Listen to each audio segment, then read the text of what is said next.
ஆன்மீக ரகசியத்தில் 2வது பகுதி சதுரகிரி ரகசியம். ஆமாங்க, சித்தர்கள் பூமி அப்படின்னு சொல்லுவாங்க. சித்தர்கள் அத்தனை பேரும் அங்கே வாழறதா இன்றைக்கும் நம்புகிறாங்க. 18 சித்தர்களும் இன்னும் அரூபமாக அந்த மலையில் தான் இருக்காங்க. இதை நிறைய பேர் பார்த்துருக்காங்க.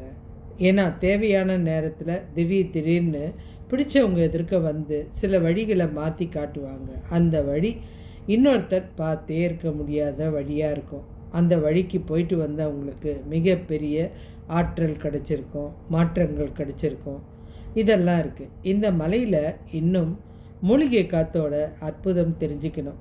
இந்த மூலிகை காற்றை சுவாசிச்சோம்னா மிகப்பெரிய மருந்தாக உங்களுக்கு நிறைய மாற்றத்தை கொடுக்கும். இங்கே இன்னொரு ரகசியம் இருக்குதுங்க.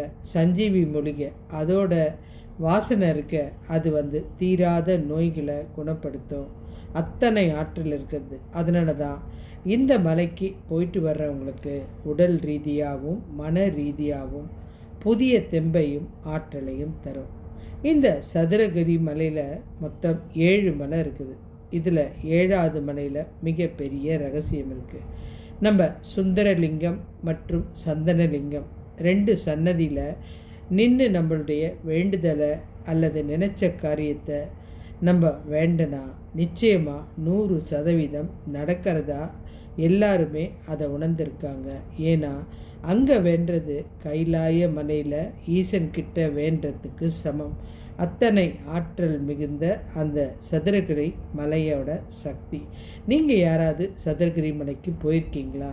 கண்டிப்பாக கமெண்ட்டில் அதை பற்றி சொல்லுங்கள். முக்கியமாக இந்த சேனலை சப்ஸ்கிரைப் பண்ணி வச்சுக்கிட்டா இன்னும் நிறைய ஆன்மீக ரகசியங்கள் தொடர்ச்சியாக உங்களுக்கு வந்துக்கிட்டு இருக்கோம். இது போல தகவல்கள் உங்களுக்கு வேணுமா? பதிவை சொல்லுங்கள். நன்றி.